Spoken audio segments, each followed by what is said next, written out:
Good morning, student. In last period, we completed the Kepler's law, also universal law of gravitation, Newton's universal law of gravitation. In a universal law of gravitation, we know the value of G. The value of G is a constant, which is known as a gravitational constant.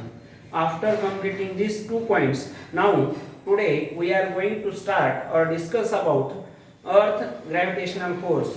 Gravitational force is a force which attract every object toward the earth. For example, suppose we have to take the pen in our hand, and the pen is we have to given in upward direction. We have to throw the pen in upward direction. Then the pen also falls down, also attract toward the center of earth. Means in the universe, every object attracted toward the center of the earth due to the gravitational force. Gravitational force is present at the center of the earth. So in the universe, gravitational force is important, and all the objects are attracted toward the center of the earth.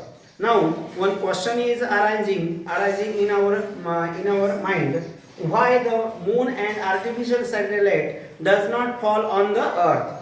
Look at this. Why the moons and artificial satellite does not falls on the earth? The answer is as the moon and artificial satellite has a specific speed. They rotated around the earth. They have a gravitational force, but they have the moon and artificial satellite has the speed. So they does not falls on the earth. If there is no speed of moon and artificial satellite around the earth, then they also falls on the earth. Then next point we have to understand the earth gravitational acceleration. Earth gravitational acceleration. Look at this. In this point we know that the acceleration in 9th standard, acceleration means the rate of change of velocity. We know that or change in a velocity. Change in a velocity is known as the acceleration. Then the earth gravitational acceleration. In this, first we have two meaning of this earth gravitational acceleration. The definition of earth gravitational acceleration is as the gravitational force due to the earth on a body results in an acceleration. This is called as a acceleration due to gravity. विद्यार्थी मित्रांनो, आपल्याला acceleration due to gravity, पृथ्वीचं गुरुत्वीय त्वरण म्हणजे काय हे समजून घ्यायचे. acceleration म्हणजे आपल्याला माहिती आहे वेगामध्ये झालेला बदल, म्हणजेच आपण त्वरण असं म्हणतात. Rate of change of velocity is called acceleration. मग यामध्ये आपल्याला पृथ्वीचं गुरुत्वीय त्वरण म्हणजे काय हे समजून घ्यायचे. मग यामध्ये काय सांगतात definition? The gravitational force due to the earth on a body results in acceleration. This is called acceleration due to gravity. पृथ्वीच्या गुरुत्वीय बलामुळे एखादी वस्तू गतिमान होत असेल तर त्या गतीला आपण गुरुत्वीय त्वरण असं म्हणता येईल. Earth acceleration due to gravity or acceleration due to gravity denoted by letter G. Acceleration due to gravity गुरुत्वीय त्वरण हे G या लेटरनं स्मॉल लेटर G न डिनोट केलं जातं.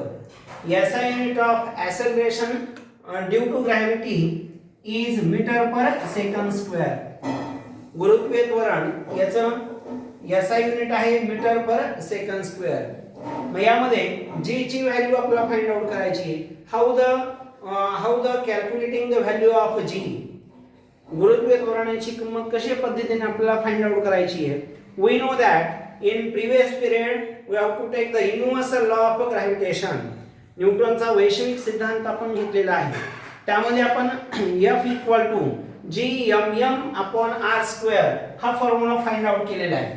F equal to Gmm/r². हा न्यूटन्स युनिव्हर्सल लॉ हा या ठिकाणी आपण घेऊ.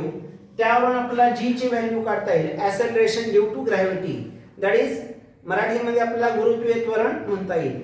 मग याची व्हॅल्यू काढताना आपल्याला दुसरा एक फॉर्म्युला घ्यायचा आहे, force. Force is the product of mass and acceleration. आपला फोर्सचा फॉर्म्युला माहिती आहे, मास मल्टिप्लाय ॲसेलरेशन. यामध्ये F इक्वल टू mg घेता येईल. ॲसेलरेशन मीन्स या ठिकाणी ॲसेलरेशन ड्यू टू ग्रॅव्हिटीसाठी आपण g लेटर यूज केलेले आहे. So F equal to mg. मग यामध्ये आपल्याला F इक्वल टू mg ही value equation 1 and 2. From equation 1 and 2 we have to write mg equal to gmm upon r square. या equation 1 आणि 2 मध्ये पहिल्यांदा आपण न्यूटन्स युनिव्हर्सल लॉ आहे F equal to gmm upon r square हा न्यूटनचा वैश्विक सिद्धांत आपला म्हणता येईल. त्यावरून आपण फोर्स F इक्वल टू हा फॉर्म्युला फाइंड आउट केलेला आहे. त्यानंतर F इक्वल टू mg हा एक फॉर्म्युला आपला माहिती आहे. मग यामध्ये फोर्स ज्या ठिकाणी आहे तिथं mg आपण लिहिले आहे. mg equal to gmm upon r square. m get cancel, दोन्ही साइडचे m आपण कॅन्सल करू. We get the value g equal to gm upon r square. आता या g स्मॉल लेटर g म्हणजे ॲसेलरेशन ड्यू टू ग्रॅव्हिटी. यामध्ये g equal to gm upon r square यामध्ये value substitute करू आपण. g कॅपिटल लेटर g आहे ते आपण युनिव्हर्सल ग्रॅव्हिटेशनल कॉन्स्टंट म्हणता येईल. गुरुत्वीय स्थिरांक आपला माहिती आहे जो आपण ऑलरेडी शिकलेला आहोत किंवा घेतलेला आहे. The value of g is 6.67 into 10 raised to minus 11. Then m mass of the earth पृथ्वीचं वस्तुमान ते आहे 6 into 10 raised to 24 and r means radius of earth पृथ्वीची त्रिज्या 6.4 into 10 raised to 6 bracket square. We have to solve this the value of g. We have to solve this point. हे आपण solve करू म्हणजे g ची value find out करता येईल. So look at this, g equal to 6.67 into 6 into 10 raised to 24 आणि 10 raised to minus 11. या ठिकाणी आपण लॉ ऑफ इंडायसेस यूज करू, घातांकाचा नियमांचा वापर करू. बेस 10 आहे इथे, इंडेक्स नंबर मध्ये आपल्याला ॲडिशन करता येईल. इथं मल्टिप्लायचं चिन्ह आहे. मग 24 मायनस 11 24 वजा 11 म्हणजेच 13 राहता येईल आपल्याला इंटू 10 रेस टू 13. लक्ष द्या व्यवस्थित. 10 रेस टू 24 इथं आहे 10 रेस टू मायनस 11. यांची इंडायसेस जे आहेत त्यांचे सबट्रॅक्शन करता येईल आपल्याला. 24 minus 11 10 raise to 13 upon 6.4 bracket square into 10 raise to 6 bracket square 6 into 2 याचा स्क्वेअर करू आपण 10 raise to 12. Then g equal to 6.67 into 10 raise to 6 याचा प्रोडक्ट काय पहा into 6 40.02 40.02 multiply 10 raise to 13 upon 6.4 into 6.4 into 10 raised to 12. The 10 raised to 12 आपण वरच्या साईडला नेलं तर आपण मायनस लिहिता येईल. So next point we have to write as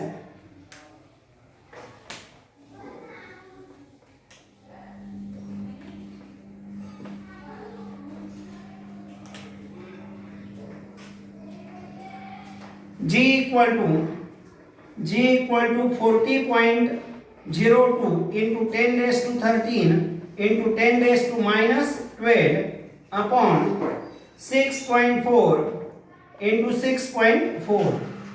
g equal to 40.02 into 13 minus 12 means 10 raised to 1 upon 6.4 into 6.4. याचा जर आपण स्क्वेअर केला तर तो येणार आहे 40.96. 6.4 into 6.4 कॅल्क्युलेशन जर केलं तर येणार आहे 40.96. Next point g equal to 40.02 into 10 upon 40.96. So G equal to multiply करू आपण 40.02 into 10 means 400.2 upon 40.96. Calculation या ठिकाणी जर केलं, we get the last point, we get the value of G equal to 9.77 meter per second. The value of G acceleration due to gravity is 9.77 meter per second. So look at this. How to find the value of G? We have to find the value of G by using Newton's universal law of gravitation and the formula of force. First we have to write universal law of gravitation, F equal to gmm upon r square. Then force, F equal to ma. That is F equal to mg. हा formula आपण घेतला. मग यामध्ये आपण equation 1 आणि 2 मध्ये force ऐवजी आपण लिहिले mg equal to gmm upon r square. mm get cancel, we get g equal to gm upon r square. So we have to find the value of g. Small letter g means acceleration due to gravity. The capital G means universal law of constant, gravitational constant. Gravitational constant की value आहे 6.67 into 10 raised to minus 11. Mass of the earth is 6 into 10 raised to 24. And radius of earth is 6.4 into 10 raised to 6 bracket square. आणि हे आपण solve केलेले आहे. 10 raised to minus 11 24. यामध्ये subtraction आपण केली, 10 raised to 13 आपल्याला मिळालेले. कॅल्क्युलेशन केल्यानंतर आपल्याला व्हॅल्यू मिळालेली G equal to 9.77. आता यामध्ये the value of G changes. Value of G is not same in on our earth. आपल्या पृथ्वीवर ॲक्सेलरेशन ड्यू टू ग्रॅव्हिटी याची व्हॅल्यू पुढे बदलते किंवा पुढे कमी होते हे आपण पुढच्या तासामध्ये समजून घेऊ.